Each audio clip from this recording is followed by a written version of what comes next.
Welcome to the Intellectual Freedom Podcast. Here we analyze politics, culture, technology, personal growth and development, and society at large through the lens of critical thinking and open-mindedness, not demagoguery and partisan hyperbole. I'm Dr. David Hopkins, humanities professor, your host and guide. So without further delay, let's get started. I am so excited to talk about this topic today. You know, in the Intellectual Freedom Podcast, obviously the intellect is incredibly important, and our intellect comes from our brain. So let's talk today about brain power, because as many of you know, I've been doing a lot of research since I had a major health scare back in July 2020 about trying to reach optimal health. And so I wanted to talk about some of what I ran across on the brain. And, you know, actually the most important thing you can do to improve your brain power is not to enroll yourself into a graduate program at the university. Instead, maybe what you should do is head down to your local Gold's Gym or Powerhouse Gym and hang out with some of the meatheads and pump out some intense sets on the bench press. Really, study after study is now beginning to point to the fact that this is just a universal truth. If you want to keep your brain sharp for the long term, or get your brain fog cleared up, or extend the longevity of mental clarity, well, you need to exercise. Going to the gym to exercise is almost like taking Prozac or Ritalin at just the right moment for maximum impact. The impact of exercise on your brain is so powerful that you could almost say that exercise is really for the brain and not the body. It affects your mood, your vitality, your alertness, and feelings of well-being to such a huge extent. Now, again, there are mental health issues that are beyond exercise, obviously. It's almost sad I got to say this, but let's not jump to extremes that anybody's telling you to jump off all the meds you're on for having depression because I said go work out at the gym. That's what the corporate media does, and that's those 45-second sound bites of extremism. But I want to talk about the brain and its extent in many different ways. So, for example, one study even showed that exercise can cause new stem cells to grow, refreshing the brain and other parts of your body. According to one researcher, he actually called exercise the miracle grow for the brain. And producing these new stem cells in the brain, they're actually showing links between decreased risk of developing diseases like Alzheimer's and cancer. A quick gym session every other day has been shown to increase blood flow to your brain, which helps boost that brain cell production. This is so huge. I mean, amazing actually, that exercise can literally help create new stem cells and new cell production inside of your brain. That's crazy, especially for someone like me who maybe drank too much when I was younger and killed plenty of brain cells. But exercise also affects many sites within the nervous system, and it sets off this release of pleasure chemicals such as serotonin and dopamine that make us feel calm, happy, euphoric. I mean, I know from personal experience that going into a gym on some days, I feel so tired, stressed, or preoccupied. But then once I get going, those negative thoughts and feelings, they start to melt away. And when I really work through the workout and get to the end of it and complete it, there's hardly a better feeling in the world. There isn't anybody that I've ever known that finishes a gym workout and says, boy, I wish I really wouldn't have done that. I feel worse now than I did when I started. It doesn't happen. Yes, you can be tired, and yes, you can be sore, but there's that release of those chemicals is so powerful. So if you just want to put it another way, if you're feeling down, if you're feeling tired and you're feeling lazy or lethargic, I suppose you could sit around waiting, hoping, wondering when you're going to feel better, or you could get your butt off the couch, go get those feel-good feelings, go coursing yourself and control that yourself through physical exercise. The truth is, if you're struggling and want to think more clearly, perform better, improve your mental state, exercise is the way to go. This is just pure science. Stimulate your nervous system and function at a higher level is within your control to a certain extent. And that's such a wonderful, positive thing. If you struggle with very serious problems of depression, like nearly 20 million Americans, exercise is being shown to be a way to help fend off this disabling problem. There was a study done at Duke University. They took 150 people, not a massive study, 50 years or older, who had been diagnosed with depression. They were divided into 3 different groups, and they were either given exercise as a treatment for 4 months, the antidepressant drug Zoloft, or a combination of the two.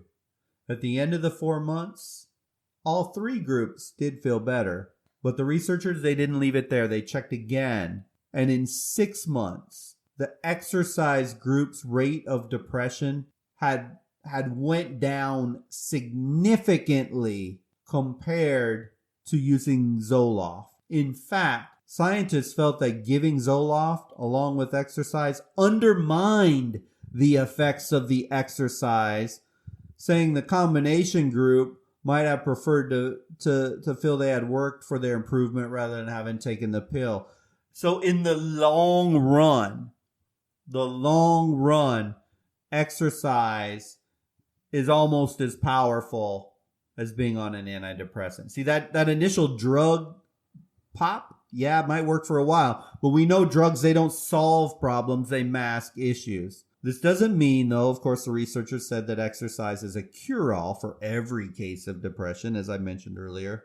But still, it is becoming more and more obvious the power of exercise. Also, single bouts of exercise can reduce anxiety for several hours afterwards.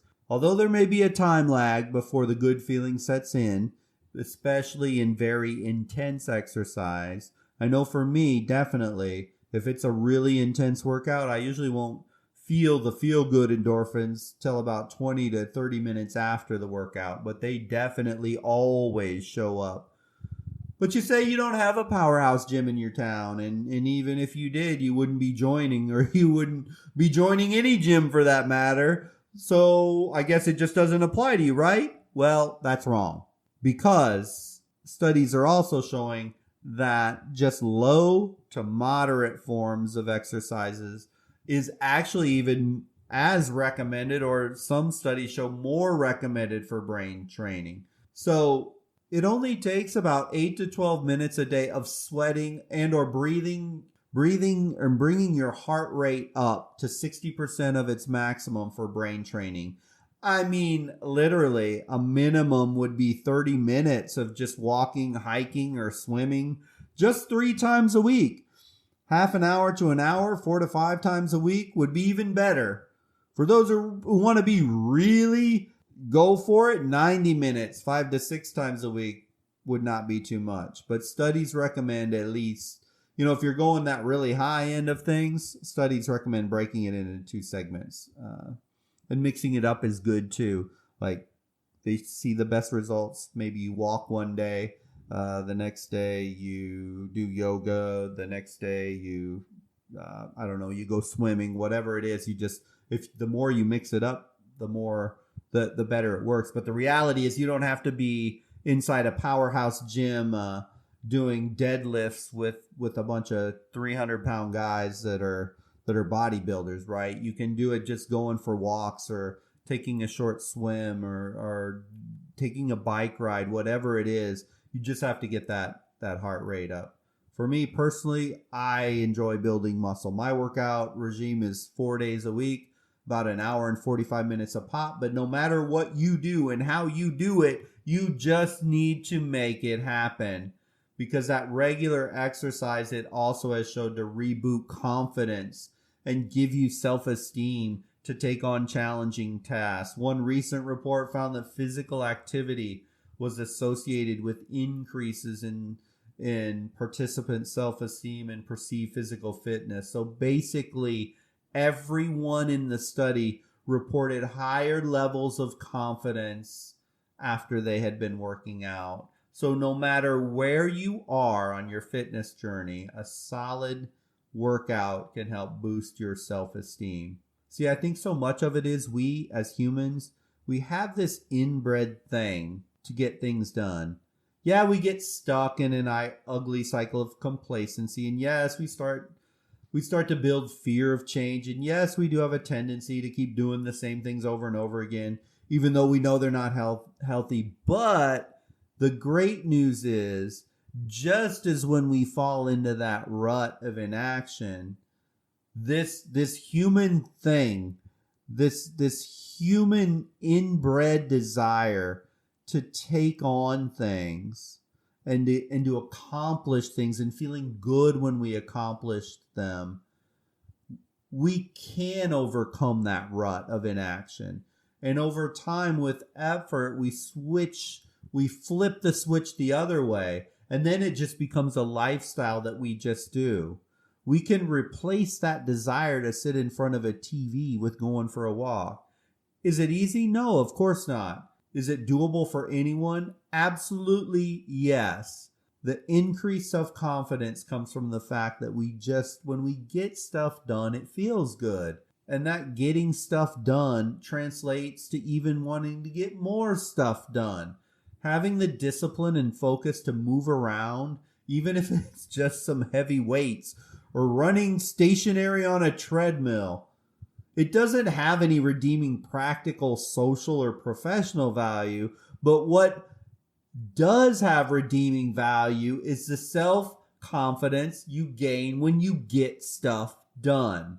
For example, studies are showing exercise can help build good social skills, which are ultimately linked to improved health and happiness.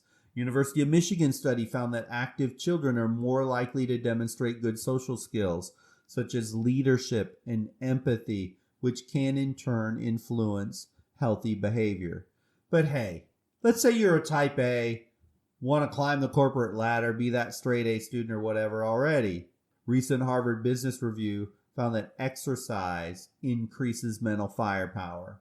By improving skills like concentration, focus, creativity, working out isn't some straight line guarantee to a dream job, but it surely can't hurt. I haven't heard anyone in anything ever say the ability to concentrate, to focus, and be creative is a bad thing in any way, shape, or form. So here again, we come back to simplicity. Don't make everything complicated. Get your body out there and move. Is the best thing you can do for your brain. If you don't have a gym, walk, ride a bike, do whatever. Don't let overcomplication of things be an excuse, because I can tell you it isn't actually a real excuse. You have the time. I guarantee you in your life, if I followed you around today between TV, phone scrolling, social media browsing, wasting time doing X, Y, or Z, I bet I can find a minimum of 30 minutes of waste. The question isn't the time.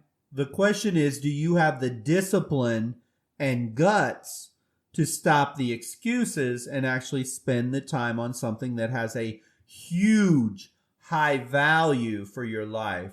The stronger and healthier you make your brain when you're younger, the more alert, energetic, and clear thinking you will be when you're older. So the time is now to get started. Get in the gym. The health benefits to the brain are indisputable and will pay huge dividends for you in the long run. Thank you for listening to the podcast today. I hope you enjoyed it. If you did, click like or follow, and you'll be alerted when new episodes come available. But for today, let's exercise our brain by getting into the gym and working out. Until the next episode, have a great day and a wonderful week.